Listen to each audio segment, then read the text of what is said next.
Alright, we're going to go ahead and get started with our new unit, Unit 8, on chemical bonding. Chemical bonding unit is a pretty large unit, and we'll be spending quite a few days on this, and we will be doing some different labs, as well as problem solving in class about chemical bonds and how to draw chemical bonds and what chemical bonds are and so forth. Okay, so let's just go ahead and dive into Lecture 1 here. Lecture 1 is entitled Chemical Bonds. This is going to give us a brief overview of chemical bonding, what it is, what are chemical bonds, the different types of chemical bonds, and how chemical bonds are formed. So let's take a look at the essential questions. The essential questions for this lecture, which you need to be able to walk away with and answer for quizzes and tests that we have over this lecture. First of all, what is a chemical bond? That will be answered in this lecture. Why do compounds form in the first place? That will also be answered. And then, what are the different types of chemical bonds and how are they formed? And this is a real important one. It's a quite lengthy discussion, this last question, and so we'll spend the bulk of our time on that one. Alright, so let's start with our first question here, and you can just follow along in your lecture notes. Make sure you take great notes. Record, write down everything that is in red in your lecture notes, as well as any additional notes that you think is important for you to remember through this discussion. Alright, so why do compounds form in the first place? Well, first of all, we have to understand that a key to, you could say, the happiness of elements or atoms is that they want to have a full outer electron shell. Alright, that's their key. And that's what they're trying to establish in nature, is to have a completely full outer electron shell, which is their valence shell. Now, the magical number, in order to get a complete full outer shell, you must have either 8 electrons, I'll write down 8 so you can remember this, 8 electrons, or 2 electrons in the valence shell. Most elements need to have 8. There are a few elements such as hydrogen and helium and lithium and beryllium that only need to have 2 electrons in their outer shell to be happy or content. Alright? Now, there are some elements that already have a full outer shell, and those elements are the noble gases. So noble gases having a full outer shell, they are unreactive and they do not form chemical bonds in most cases. And so what atoms are going to do in order to have a full valence or outer shell, they are going to chemically react with other elements and form chemical bonds. And those bonds will result in those atoms having full outer shells. Now, this is important to really make note of. And so make sure you take some good notes on this part. And if you need to stop this recording and go back and re-listen to this, then do so. But make sure you understand why compounds are formed in the first place, why these chemical bonds are formed. Alright? And just that their ultimate goal is for all atoms to have those full outer electron shells, just like the noble gases do. Alright, so what exactly is a chemical bond? Well, it's basically this: 2 atoms are linked together. And when they are linked together, they should have a full, each one of those atoms should have a full valence shell. Alright, so let's start with looking at our first bond type. The first type of bond that we're going to look at is an ionic bond. Ionic bonds are very commonly found throughout nature, and they always occur between a metal and a non-metal atom. Always. And so you can always identify if an ionic bond is occurring is if you look and you see a metal atom and a non-metal atom in the compound, you know automatically it has to be an ionic bond. So what is an ionic bond? Well, it is the electrostatic attraction between oppositely charged ions. In other words, an attraction between a cation and an anion.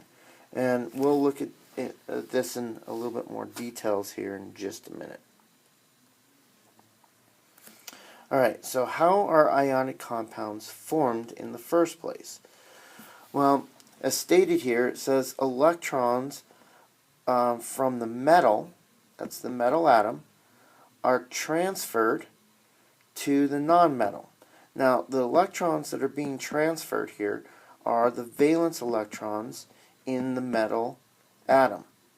And those valence electrons are going to transfer to the nonmetal atom's valence shell. And the result of this, you're going to create two ions then. The metal, which loses an electron, is a positive ion, and the nonmetal is going to become negatively charged because it's going to gain an extra electron. Now these two ions then that are created are going to attract each other with the opposite charges and forming an ionic bond. And you can see that from this diagram right here in the slide here. You have a metal right here, and you have a non-metal, and you can see that the electron here in the valence shell of sodium is being transferred to the non-metal's valence shell right here, and it's going to create these two ions here. And so you have a cation, and then you have an anion. And those two ions are going to attract each other. Now, why did this occur? Well, it's simply this. Again, it goes back to why do atoms want to form bonds in the first place? And that is by transferring electrons from the metal to the nonmetal, it helps the nonmetal gain a full outer shell, and it helps the metal gain a full, complete outer shell. And so let's take a look at this. You have a metal,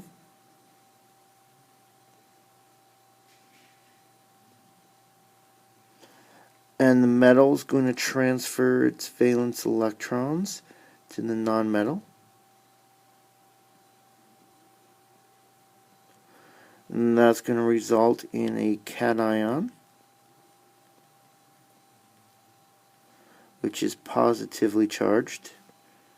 And for the nonmetal, result in an anion, which is negatively charged. And then you're going to get that attraction between them, creating the ionic bond that will occur. Something to note and to write down in your notes is that metals will always lose electrons to complete their full valence shell, and nonmetals are always going to gain electrons to complete a full outer shell. That's an important point to write down in your notes. Alright, so let's look at this more specific. Here we have our sodium metal. Sodium metal. And again, this one valence electron is going to be transferred to the nonmetal. So transferred.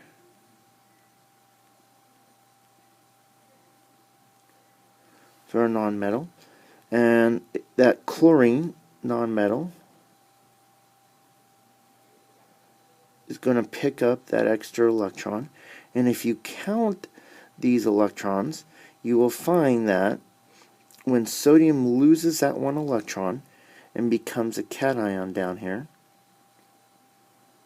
you look at the final result, it has 1, 2, 3, 4, 5, 6, 7, 8 valence electrons in its outer shell, which is what it wants, and it wants to have that full complete shell. With the anion that's formed, you will also know that it has 1, 2, 3, 4, 5, 6, 7, 8 valence electrons in its outer shell, and now it has a complete outer shell, and they're very happy. The only thing is that in order for these atoms to continue to be stable, because they're both charged atoms now, is that they have to form a chemical bond, which is an ionic bond in this case, where you have the positive charge attracting to the negative charge, creating that electrostatic attraction or ionic bond. Right? We see this with another one. Here you have the metal magnesium.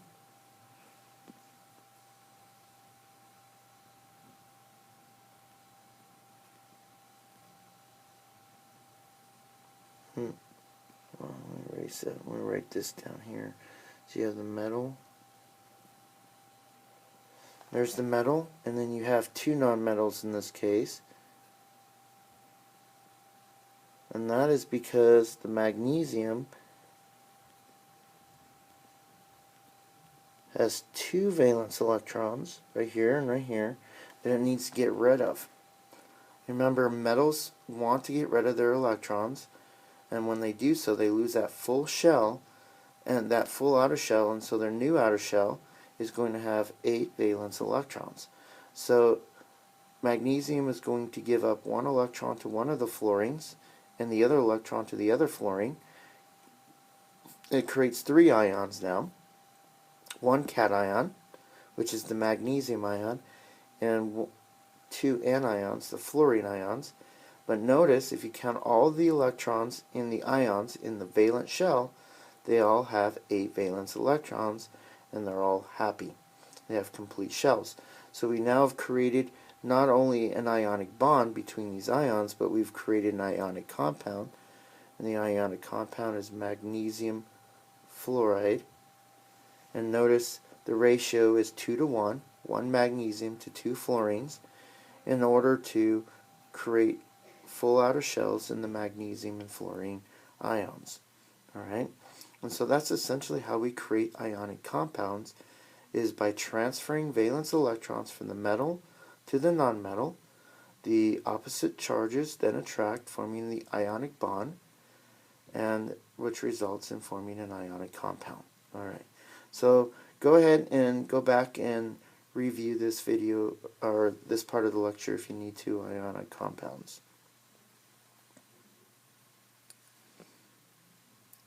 Alright, so now what we're going to do is we're going to look at crystal lattices, or lattice structures of ionic compounds. So when an ionic compound is formed, it just doesn't form one ionic bond, but it's going to form multiple ionic bonds of the same elements involved, and that will result in forming a crystal.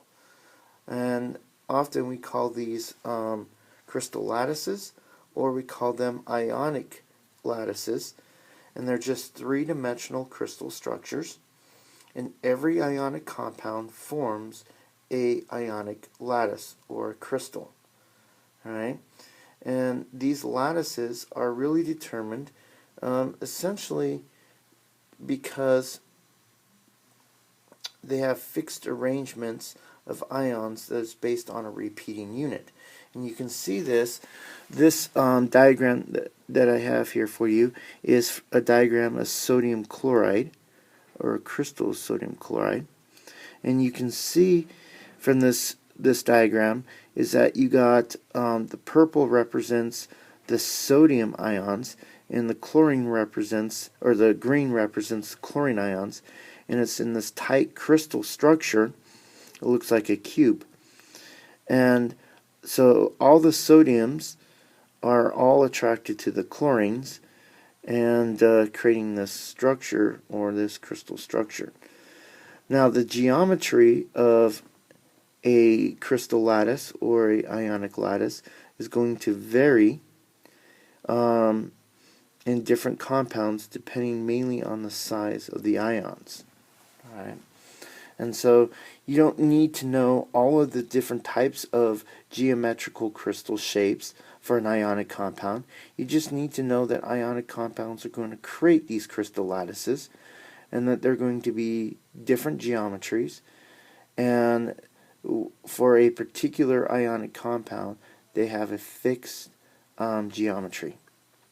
The other thing is that these crystal lattices consist of a very large number of ions, and it can grow indefinitely, but the ratio between the ions never change.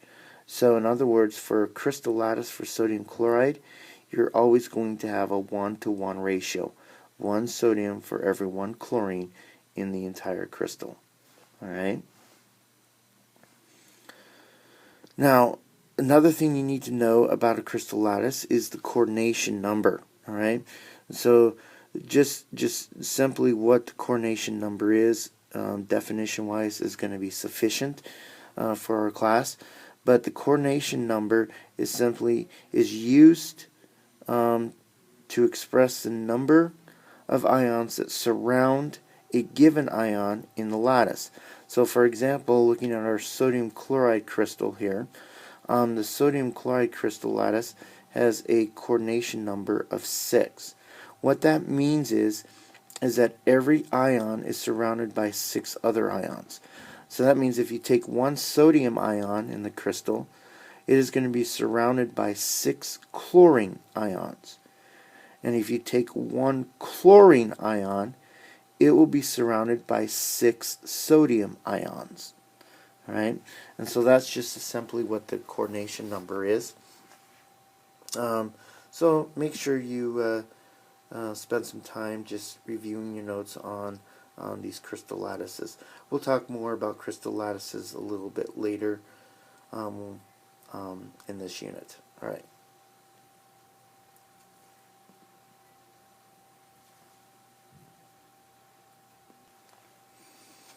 Alright, so now we're going to look at our second type of bond, and these are known as metallic bonds. And so metallic bonds are going to be created out of metal ions only. Alright, there's no nonmetals whatsoever in a metallic bond, hence the name metallic or metal. So how are these metallic bonds formed in the first place? Well, we got to talk about a few things. First of all, we need to discuss what are these delocalized electrons. Okay, so what happens is that if you have a metal atom, and that metal atom, which remember wants to transfer its electrons to a nonmetal, but what if there's no nonmetal atom around for those metals to transfer electrons to? Well, those nonmetals still begin to lose their electrons, and those electrons begin to sort of wander off. They have a tendency to wander off, and those wandering off electrons are referred to as electrons being delocalized. So delocalized electrons are just atoms that have wandered off from metal atoms. And again, these are electrons that are in the valence shell only. So only valence electrons are delocalized. Make sure you make a note of that. Now, this delocalized of electrons then is going to result in creating a cation lattice. So a cation lattice is just basically when those electrons wander off and they become delocalized, then the metal, since it's lost an electron, becomes a cation.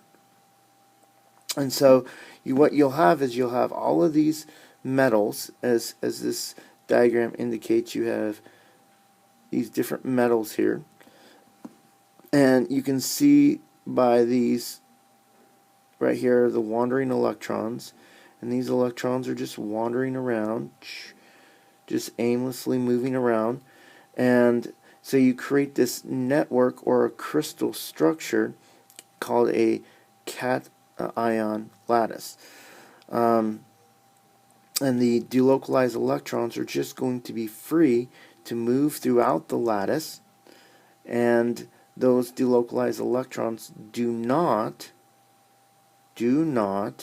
belong to any particular cation.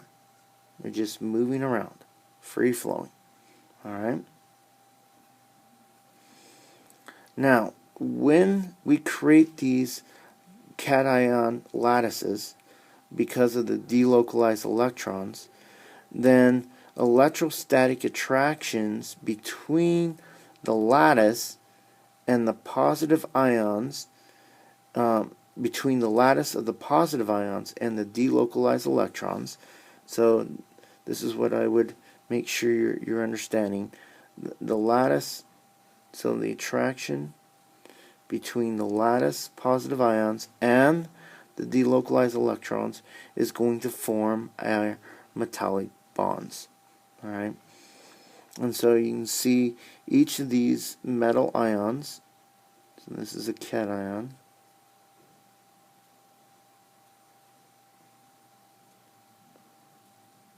Cation here. And it has delocalized electrons all through here, and they're just kind of wandering around from cation to cation, and those are going to create these these momentarily attractions between the delocalized electrons and the cation, and creating that metallic bond. Often we think of these delocalized electrons as a sea of electrons.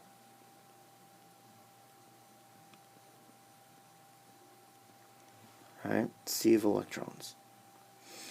And it is what these metallic bonds, when they're formed, they form the bonds between metal atoms,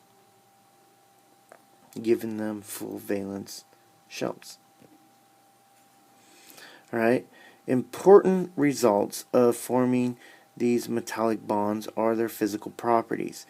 And this is a list of some physical properties that you need to know. Because of the type of bonding of these metals, creating a cation lattice with delocalized electrons, metals are very malleable, and malleable means that they can bend, or they're very bendable.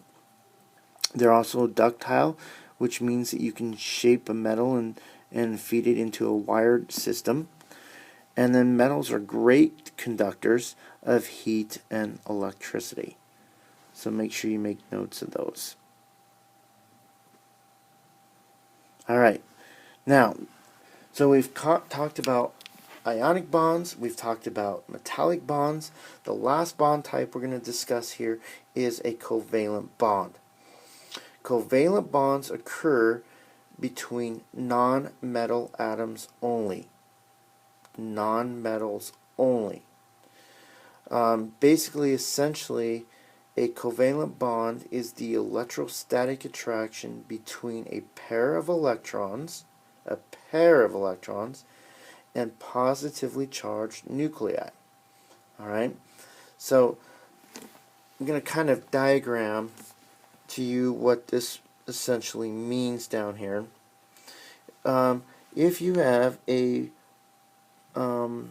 say an atom has a positive nucleus and it has an electron, and of course it's attracted, the nucleus is attracted to that electron.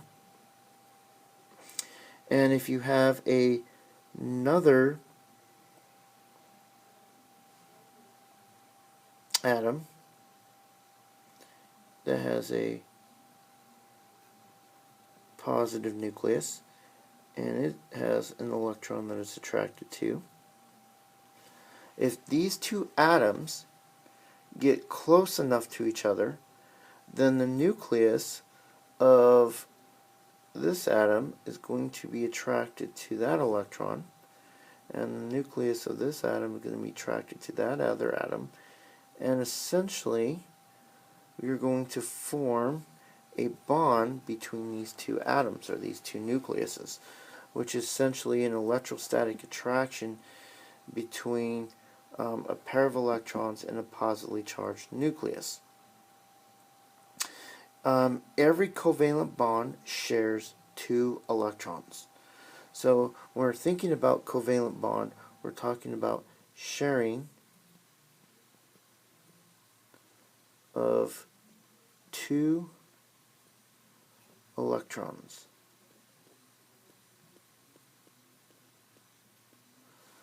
Two electrons, and these are valence electrons.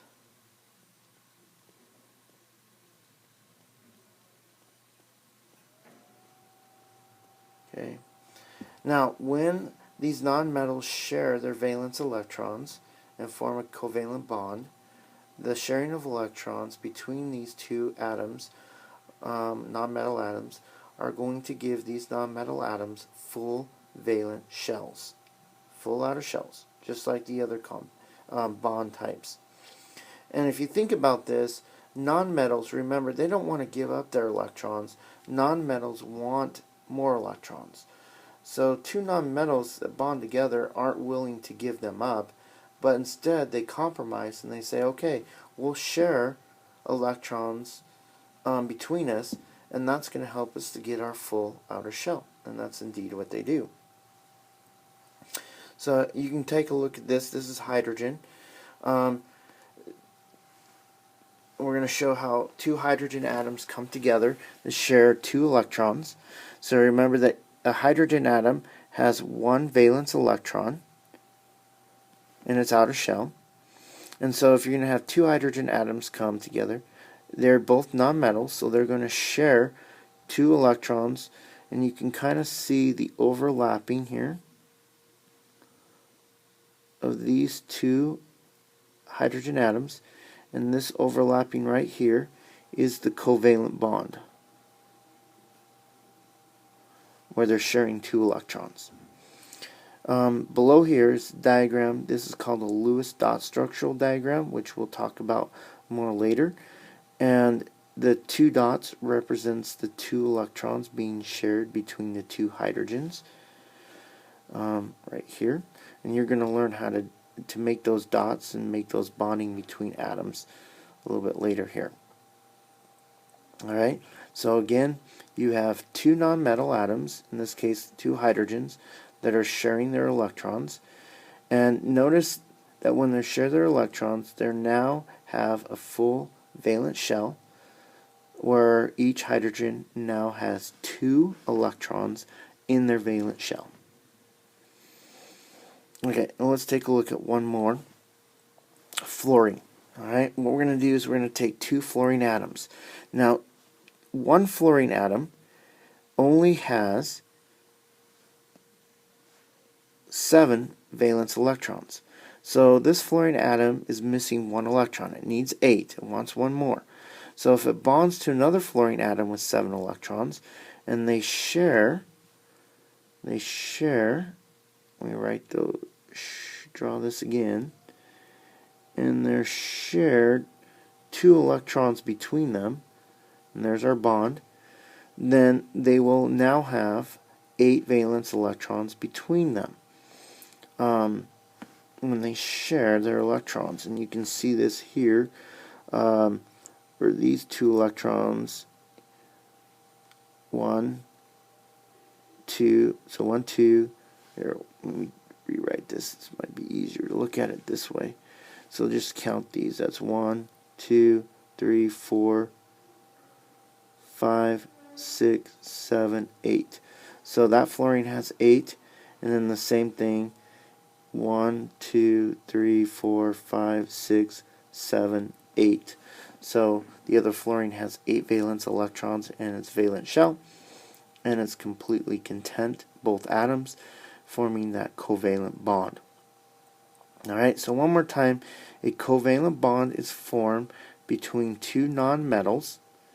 They share their valence electrons, 2 of them. So 2 electrons are being shared in each covalent bond. Alright, so make sure you make note of that, and so forth. Alright, So that is it for this lecture. My advice would be is to go back and review this lecture, re-listen to it if you need to, at specific parts that you don't understand. Write down the questions that you have in your notes that you're not sure that we can address in class. Make sure you take good notes, look over those notes, study them very well, and prepare for the quiz that will occur in class. Again, you need to be able to answer those essential questions that we talked about at the beginning.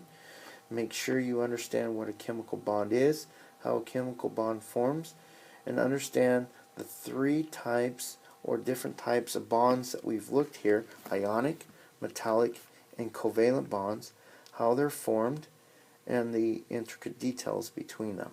Alright? And so that is it.